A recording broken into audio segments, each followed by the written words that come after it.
Welcome back to Lanterne Rouge Cycling Podcast, here for a triple header wrap up. We're not going to focus on one of the three races too much. We've got Tour de Suisse, Tour of Slovenia, and Baloise Belgium Tour, to be honest. Baloise Belgium Tour was the most competitive in terms of the level of competition for the riders on that sort of parcours, but we honour the designations of these races, and Tour de Suisse we will do first as the only World Tour race. The other two are Dopro, from Grenchen to Brunnen. It is, I swear they've had the same stage 3 days in a row. It had a 3.8k, 7.6% climb, cresting 16 kilometers from the finish. Yeah. And we have mixed sprinters here. Matthews, Bettiol's been sprinting, Bevan or MP, Aaron Brew, Pidcock as well in this stage. But we had another breakaway, although before we get to that, I'll mention not just our show partner Zwift, but what I wanted to mention was heat. Heat's affecting all these races. If you're in Europe, like in Andorra, it is so hot, even though we've moved up. I might have a story time later, moved up a higher altitude, still hot. Belgium, it's hot. Pedersen said it's hot in Belgium.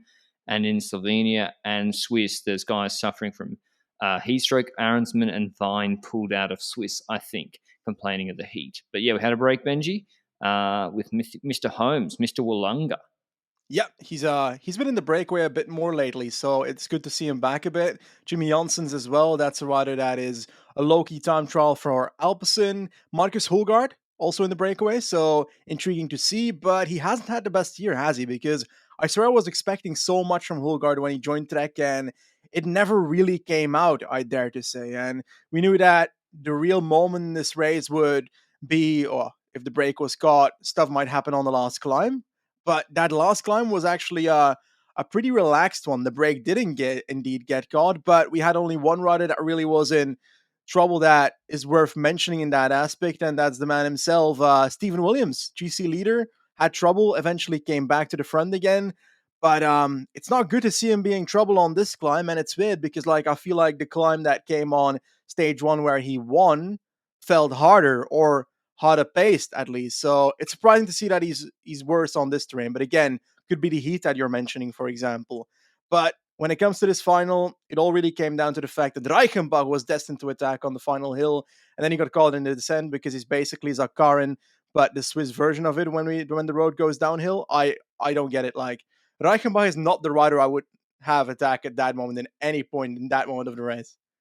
I mean, yeah, you don't know if you don't try, but I think you do know 99% of the time without trying what would happen there. And I agree with you on Hulgaard. Like, I thought that, I mean, he won an Arctic Race of Norway stage. I know it's not as high a level race, but it was fiercely fought with. And that race actually aged well with Lefay and Eiking there, who since Lefay in particular have been very strong.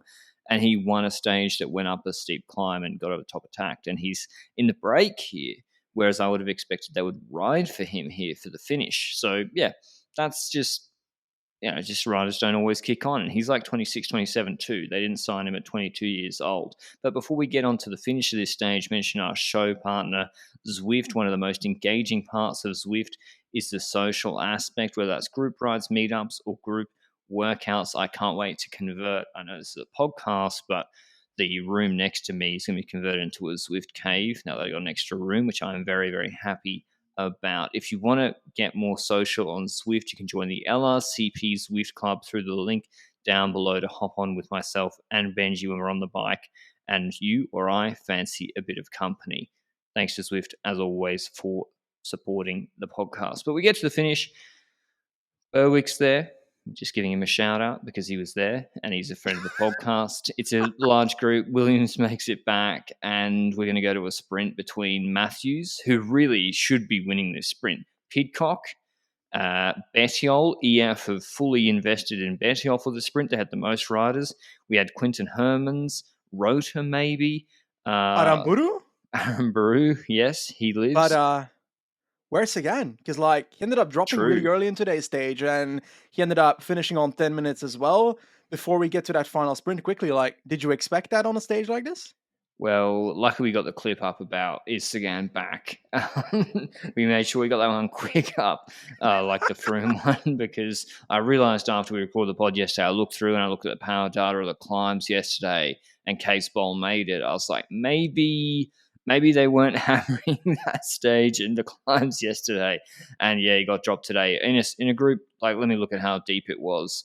59-man group with like, let me have a look. Oldani, Jack Bauer making it, as well as Dion Smith, Encorn, and Encorn's fine righto, but Sagan should be making it as well. So yeah, an issue for him. Maybe not enjoying the heat, or maybe he just enjoyed last night's victory or yesterday's victory. Brian Cockard also there. You look at his Tour de Provence sprint, Benji, against maybe Pedersen, and then you look at the group here, and you're like, this is his best ever chance to win a World Tour stage. Anyway, same problems as the other day. He didn't even really contest the sprint. He came 16th behind Thomas, who was leading out Pidcock, and Brambilla, who came 8th. Like, I don't know what's gone on with Coquard there. He seemed to maybe get no lead out at all. There was only Remy Positioning. Rochas. Yeah, there's only Remy Rochas there for Cofidis, and he can't. He's like 50 kilos. So anyway, get to the finish. EF do a good lead out for Bettiol, maybe a little bit early. Thomas starts to lead out Pidcock. Pidcock's lost his wheel a few times in the run-in. There was a tight 270-degree right-hander where Pidcock, like Christoph yesterday, had to close his own teammate's wheel. Did it cost him? Maybe. He's not looked that snappy in the sprints. Daryl Impey has the left open up for him. I thought it was going to be Bevan who won a Romney sprint ahead of Hayter, and Daryl Impey wins this sprint with Matthews checking out off Pidcock onto his draft and not really drawing level. Anderson third, Bettiol fourth, Pidcock fifth, Aaron Baru boxed in sixth, Groschartner seventh, Brambilla eighth, Bergerdo ninth, Kung 10th. I don't really have much to say, Benji. I'm surprised MP won, and he won easily.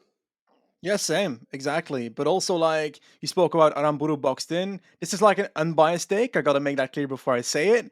And False. ironically, I think if that's not true, I think if Aramburu is not boxed in on the right there, he's easily top treeing this race, and he's got a chance of winning this because the speed at which he came was definitely enough to draw level with Impey. Getting past him, I can't tell you. That's an unknown for me. But when it comes to this finish, Daryl Impey winning the stage, good for Israel Premier Tech, although it's only like 60 points, it's still valuable points. And it says more about Matthews than it does about Impey for me. Do you think they take Matthews? Benji, if he can't beat Impey in this sprint and the other days, and they don't look like they have much confidence in him here, and like, where was his lead out to? Like, I presume they had guys in the group. Would you take him to the Tour de France? Yeah, they had Bauer, Smith, Howson. I did not see 3 bike exchange guys in the last 3 kilometers in front of Matthews. Maybe I'm sorry, I haven't rewatched it, but if you're taking Groenewegen and you're going to take away sprint opportunities for Green, yeah, I don't see it. Yeah, agreed on that. And also, like, it's so incompatible taking Groenewegen and Matthews to the Tour de France because, like you say, the green jersey there, it's highly weighted onto punchy riders that can go into intermediate sprints, and riders that can go over the transitioning stage and still beat people because those are higher pointed races compared to previous Tour de France's. And Matthews fits that, but like you say, Groenewegen will take away points on flat sprints because Matthews won't be able to go for it, and that's an issue. And the question then is, what wouldn't it have been better to take Groves instead of these two?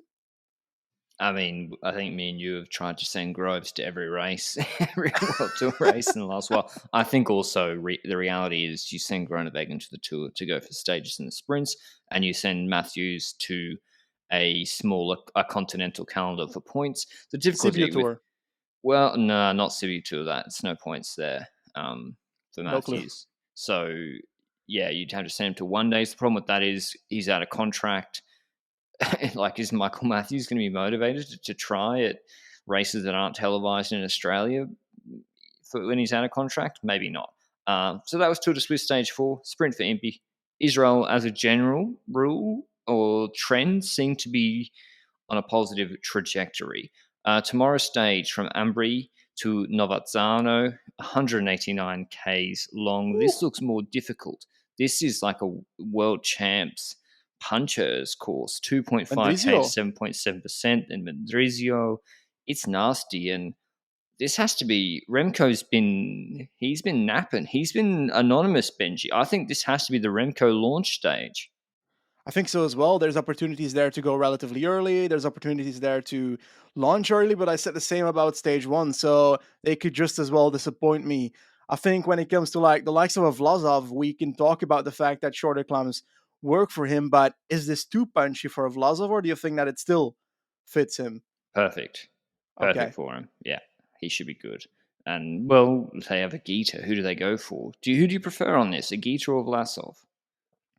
It depends. Like, I swear that was there not like the Tirreno stage last year in Tirreno, obviously, Castelfidardo. Castelfidardo. Didn't he like completely collapse in the final or something, Higita? Or am Yeah, I but it was making wet it and up? cold, and he looked Yeah. allergic to it. I don't know. They got 2 cards to play. If I was Remco, I mean, if I was Remco, wouldn't be running a podcast. But yeah, I wouldn't be surprised to see him try tomorrow. It looks perfect. It looks very difficult up and down all day. But same with Vlasov. This looks like a Giro dell'Emilia, even harder course in this final. It looks very, very good. Maybe a break will win, but it'd be interesting. I would love to see Remco against Gita against Vlasov in this finish, and I'm hoping for it. But speaking of early attacks, we'll switch over to Slovenia. Stage 1, 5-day stage race, 2.pro. The big name, obviously, Tadej Pogacar. But it's basically like all the Slovenians bar Roglic against each other. We have Bahrain with Novak, who was flying at the Giro, Tratnik, Mohoric. On the other side, we have obviously Pogacar on UAE with Micah and a lot of his Tour de France, one would think, teammates.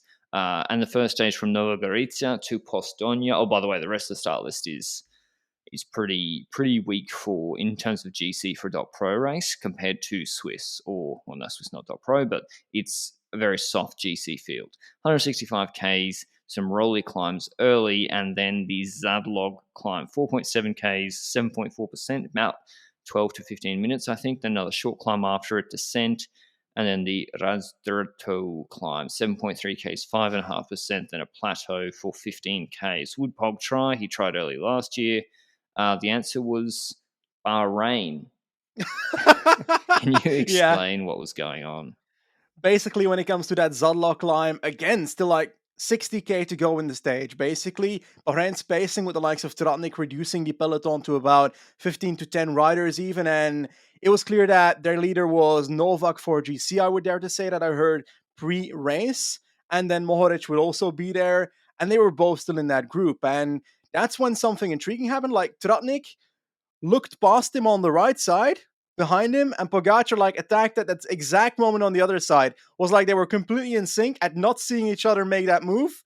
And because of that, Trotnik did not respond to Pogacar because when he looked back, there was a gap already, and Novak had to decide, I'm going to jump to Pogacar myself right here. And he does exactly that. And basically, there's only like a group of 4 that is created at the front with the likes of Pogacar, with the likes of Novak. Micah bridges up, but also Sean Bennett bridges up as well. He's right on China Glory Continental team, if my mind serves me right. So quite intriguing in that aspect. And well, that 4-man group kept it up for quite a bit, and they went over the top of that Zadlok climb, and we had one rider dropping off, Sean Bennett, right there, and we had 3 riders basically in front. But that's when it started getting intriguing, because I want to throw it back to you from that point onwards, because I feel like Micah was trying to get Novak to pace with Poggi and Micah in that front group, but obviously he's got Mohoric, which is actually in a group behind together with Sean Bennett now. So we've got 3 riders up front, Micah, Pogacar, and Novak, and we've got 2 chasers behind. That is Mohoric and Sean Bennett. Why is Novak saying yes when Micah asks him to pace? Because Bahrain cost him a Giro stage win on Fadaya, perhaps, or they don't know what they're doing, or he had a heat stroke because he took about 10 bidons. He tried to have 10 bidons in 5 minutes. It was, well, I was going to say it's funny, but like it was very hot and it's a bit unsafe. They're not getting water. The cars weren't moving up between the groups. So he was taking it out of sort of neutral cars, like plastic, like bottles and just pouring over his head.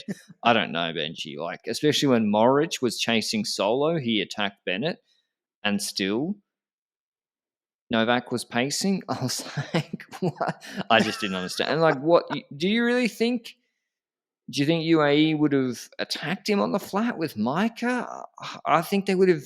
Maybe they would have said, "Listen, if you don't pace, Pog will go on the climb real hard, and you will get gapped, and you'll lose third on GC, and have to ride for GC for Tratnik or Morich in the other days." Maybe they said that, and he's like, "You know what? I'm out of contract. I think he might be out of contract." Yeah, Um, Maybe that was playing into it. I mean, to be honest, Benji, like UAE should sign him. yeah, He's better than Bennett, I think, yeah. as I've a seen Dom. some. I've seen some Twitter rumors that he might actually be going to UAE, but hey, they're still Twitter rumors, so I can't know how But it much I actually can makes trust all that sense. stuff. Like if I Agreed. was UAE, Yep, I agree with that. And we go further into that race, and that Bahrain tactic gets even worse when Mohoric eventually, well, first Sean Bennett drops Mohoric, and then Mohoric gets caught by the group behind. It was like he suddenly kind of gave up in that aspect. And then Mohoric was like in third wheel or something of that chasing peloton and was like shouting at the motorbike to get it to go away to make sure that Nova can keep his advantage so that the motorbike doesn't help the peloton chase to the front. But at that exact moment, Trotny goes to the front of the group and starts pacing for Bahrain. So I was completely confused what was going on in that team. But hey, we had those three riders expanding their gap 1 minute plus and so forth towards the Micah. final. But I just realized the race was Micah for the last 50 Ks pacing against Lorenzo Fortunato on the flat. That was the race. So we can look into this as like Tour de France prep and what we can analyze as much as we want. But it was Micah pacing on the flat racing against Lorenzo Fortunato for Vincenzo Albanese. So it is what it is.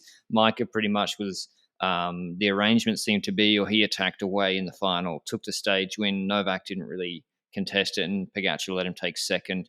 On the stage, Pogacar third, Albanese winning the sprint ahead of Mezget's fifth. And so Micah goes into the GC lead. And by the way, what yes, happened to Sean Bennett? He finished on like 7 minutes 16. Was he like full cracked in the heat.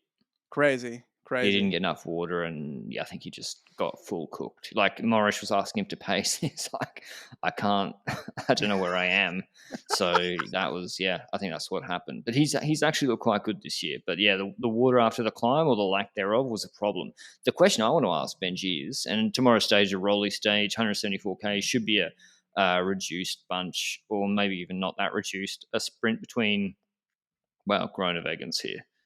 Is that true? Yeah, big sprinters are here. Malir as well, I think. Okay. Um, Wow. Do you reckon he makes Hausler, it? Malir.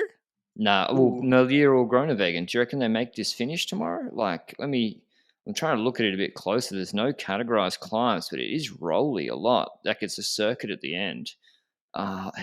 He has to make this finish. yeah, and worst case scenario, they've also got Mezgets here, I True. think. They do. They So do. they've got multiple options there, but on paper, I think they want to try and get Groenewegen there to get his preparation for the Tour de France up, if that's indeed the plan on there. And I swear I knew another sprinter at this race, but I completely forgot. So I guess Ackermann. Okay, well, do we Oh, is consider he him here? competition? Yeah, Wow. They're not taking him to the tour, are they? I hope not. Well, maybe. I mean, Pog did Nah, they say this won't. is basically their Tour de France team. I That's mean, pure bullshit. no, he, she. No, imagine if this was the team. There's Hausler, but no Bauhaus. We normally saw Bauhaus at this race last year. We also saw winning a stage last year was Aberasturi, but he's on Trek now. So yeah, we actually do have Groeneweg and Ackermann Merlier, Albanese. I'll be keen to see if any teams try to drop the big boys on the climbs I tomorrow. I think I'm gonna go with the winner, Matevs Govekar, a rider that went to Bahrain this year and is now riding, I think, one of his first races for that team. Had a pretty solid sprint in the first stage of Istrian Spring Trophy. So because of that, he clearly is going to beat Groenewegen and Merlier easy. I'm going with Morridge or Barcelo on Caja. So I think it's going to be a bit of a mess, and Morridge might win it. Hopefully. Otherwise, do you think Pog lets Michael win GC or not? He's just lending him the jersey. I think it depends on the coming stages, to be honest. I think from a team perspective, dynamic wise, it would be useful to do that. But in the end, I think it's also good to have Pogacar win the Tour of Slovenia for the name of the Tour of Slovenia Yeah. and just a general culture about it. So I think Pogacar's winning this race with his eyes closed. I think so too. I think Mike is. It's like he doesn't need to give Mike or anything. Like Mike is getting millions of euro because he's the most A important mountain dog. stage? He Yeah, he just got won a a stage stage at too. Tour of Yeah, so Slovenia. yeah, he's. I don't think we need to go that far. Anyway, Baloise Belgium Tour, the last race we'll cover today from Merelbecher to Louise Marie, Markendal, 165 Ks, a classic style course with the Bergtenaut, which is a cobbled climb, 1K 5.7%, not that long, and it actually finishes just after that. So they have that very close to the finish and then a short descent and then basically an uphill little kick. Am I correct, Benji? Actually remembering visibly .pro Belgian stage race finishes. Is this the one Remco lost the sprint on to Robbie Hayes last year? Yeah, this was a pretty crazy stage last year. Less crazy this time around. It was indeed that Remco rode away with the Robert Gijs, and was there a third rider involved? I don't even know. Krampenarts. Yeah, Krampenarts was involved Well, in he was that there earlier. stage. Yes, he was there. But well, Krampenarts is also one of the riders that is seen as one of the potential favorites for this race because Remco is not here; he's in Swiss. But honestly, I couldn't tell you what happened before 15k to go. I just know that Trek started pacing, and then it was only an option that they were pacing for two of their legendary sprinters. Either was Stuyven, who's not at this race, so it had to be from Mets Pedersen. Eh?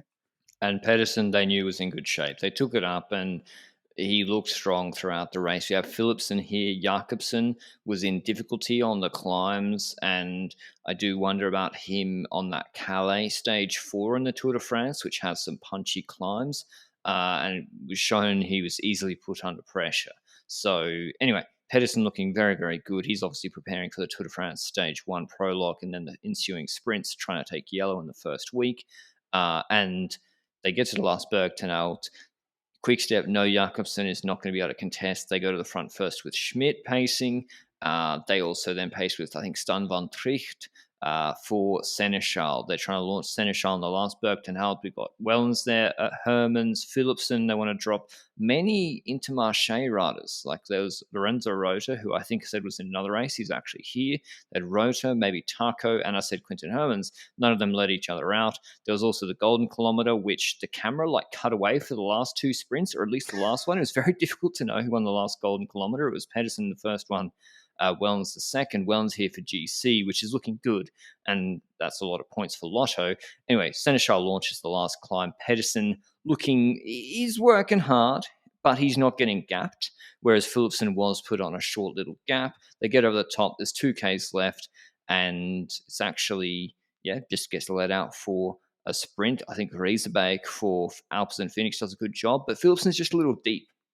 He's not right at the front going into this final kicker. He starts his sprint not wanting to get boxed in. It's a very narrow finish, so I kind of get it, but maybe a little early with at least 20 seconds to go. He runs out of steam completely. Pedersen switches off onto his wheel. Well, he tries to. Wellens almost, but Wellens already had the Philipsen wheel and keeps Pedersen in the wind, and Pedersen just wins this uphill sprint easily.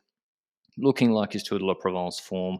Wellens second, Philipsen third, Hermans fourth, Robbie Hayes fifth, Rota sixth, Seneschal seventh, Zingel, Cofidis, he's a good young French rider, eighth, Mertens ninth, Dainese 10th. So Pedersen looking good, Benji. I think this is relevant, this for the Tour de France, this form line, because Pedersen was a bit off, I thought, at Norway. I think so as well, but it's just hilarious how every single time you see Romain Zengel, you mention that he's a young French rider that is talented every single time. Every time. But so that I have to, so that when he wins like a 2-1 race, which I think he already has because he's a young, talented French rider on Cofidis, I can mention that I said it first, except I didn't. I just took it from Le Pedal Douce's Twitter account because he monitors the French Conti scene really well. But, that's the game we're in. And watch out for Axel Zingel, of course. Is it Axel or Romain? Because I just said Romain for some reason.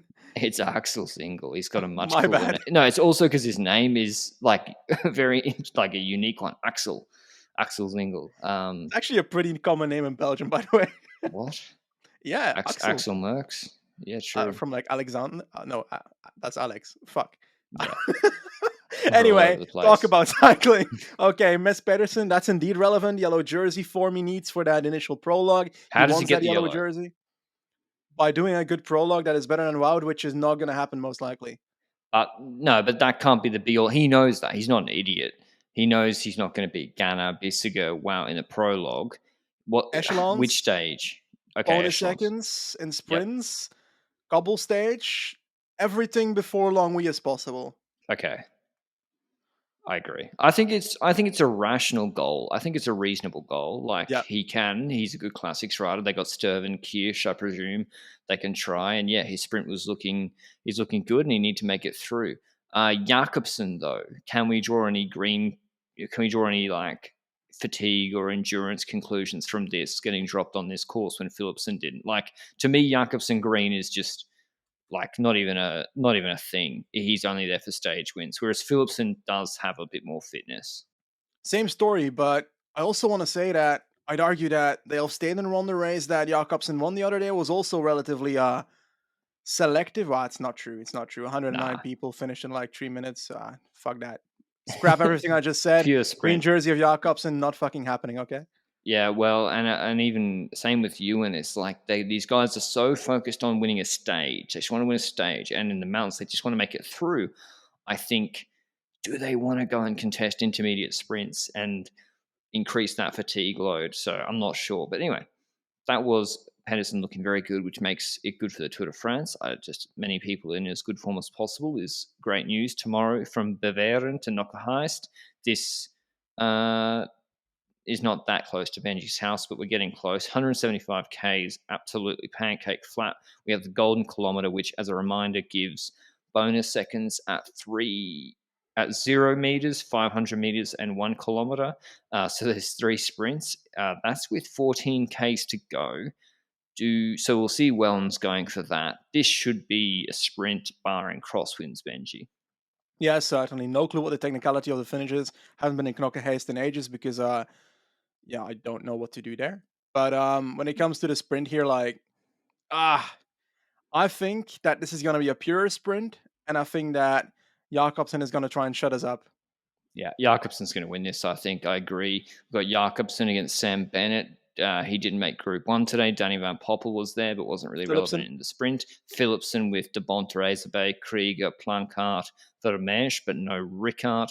Valscheid is back as well. So this is a good level sprint field, and Hofstetter as well. How can he go against the big boys? I always like seeing these guys that win the 1-1s, or they're always consistent in those races. How do they go against the big boys? Otherwise, I'm trying to look. Kevin Tayson, Rainer, Anadali. I forgot about him, Benji. Is he here? He got dropped before Jakobsen. That's shocking.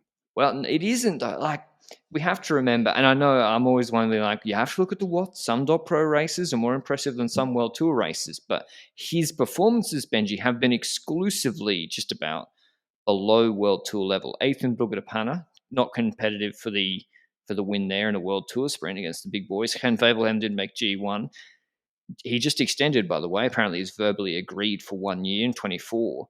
I don't know. It is different. It is different racing against like when Wellens and Co launch these little short climbs. It's different to the other races. Like you seem surprised he dropped so early. Yeah, I'm actually surprised he dropped so early because like you get this recency bias based on the results he has that he can get over these climbs and so forth. And like there was that race. I don't know if it was like I've got no clue which race it was in hindsight. It might have been like Volta Limburg Classic or something where he was with the likes of Dumoulin on climbs and so forth. But perhaps that said more about Dumoulin than it said about the Liden. Yeah, and like Ron van Limburg isn't flat either, but I don't know, Bergdenhout's a little bit longer maybe than those climbs. Yeah, just something to watch, and I cannot wait to see him tomorrow. Now I'm actually very excited about that stage. If you want to watch one of the races tomorrow, watch the last 5Ks of uh, Belgium Tour sprint between the big boys. That's all from us today.